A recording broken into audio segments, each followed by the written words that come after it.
All right, let's dive in. Today, we're tackling a really big one for any regulated team, CAPA. That's corrective and preventative actions.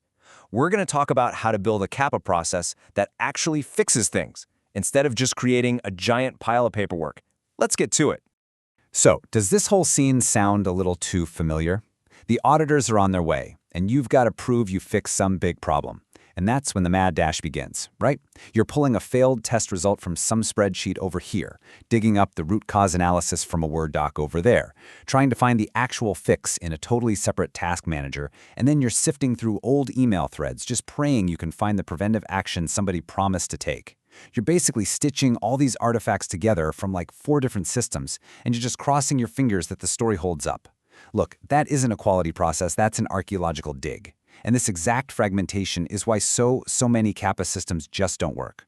Okay, so when your whole CAPA process is this disconnected mess, it's not just a headache, it's not just inefficient, it actually leads to 3 specific recurring breakdowns that totally undermine the entire point of quality management. Let's break those down.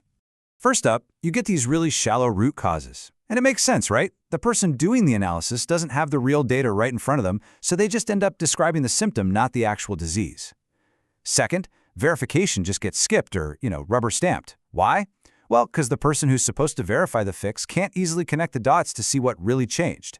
And third, and this is a big one, closure just becomes this administrative thing. You're just marking a task as done to get it out of the backlog, not because you've actually proven the fix works and will stick around.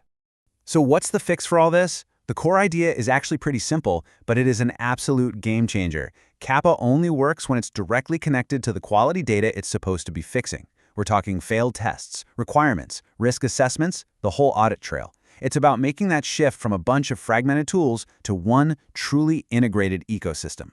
And this comparison just lays it all out, doesn't it? On the left, you've got the chaos we all know, spreadsheets, docs, and those endless email chains. But on the right, you have a single, integrated system where everything talks to everything else. A CAPA record automatically links back to the test that failed, the requirement that was missed, and all the evidence that proves the fix. Now that is what turns this from a box-ticking exercise into something that actually adds value. So inside a connected system like that, the CAPA process can finally follow a logical, structured journey. It's not just a bunch of bureaucratic checkboxes anymore. It becomes a clear, 6-state life cycle that walks you all the way from identifying a problem to proving it is gone for good. So here it is, the whole journey on one slide. It's a 6-step process that literally takes you from problem to proof. Let's walk through it together. Okay, so the first 3 steps are all about finding and fixing the problem. We start with number 1, open.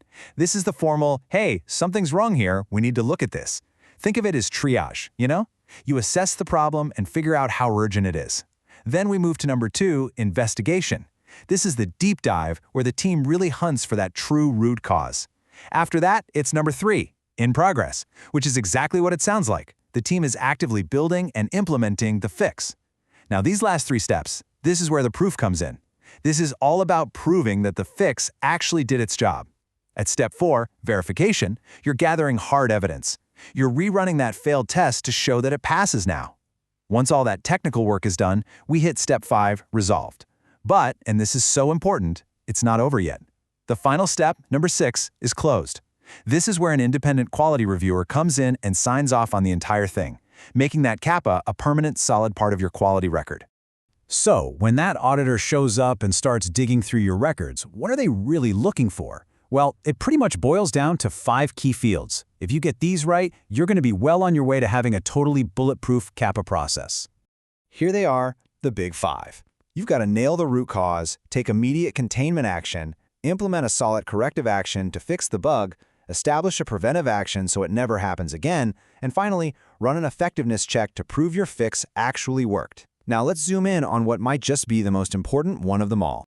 A truly great CAPA record doesn't just tell you what happened. It has to explain why. Saying the test failed because a validation rule was wrong isn't a root cause. You're just describing the symptom. A real root cause goes deeper. It's the rule was wrong because the requirement was ambiguous, and the developer just interpreted it literally. See that? That second why is where the real learning happens. That's how you stop problems from ever coming back. Getting to that deep root cause, that second why, can be really, really hard. And that's where modern tools, especially AI, can be a huge help. AI is starting to play a pretty big role in this investigation phase, but it is so important to understand what that role is.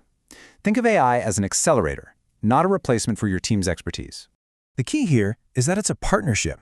The AI can analyze all the connected data, the tests that failed, the requirements, even regulatory guidance, and suggest a potential root cause. So instead of just saying software bug, it might analyze an error code and suggest, hey, the root cause is likely an unhandled exception in this specific module, which seems to trace back to an ambiguous requirement in this document. This gives the human experts a massive head start, but they are still completely in the driver's seat. They review, they refine, they implement, and they make every single final call. And for those of you who are already thinking about the audit trail, this is absolutely fundamental. Every single interaction with the AI, from generating a suggestion to your team accepting or even rejecting it, is meticulously logged. This complete history, this provenance, proves to an auditor that AI was used as a powerful tool to speed things up, not as some unvalidated crystal ball making quality decisions for you.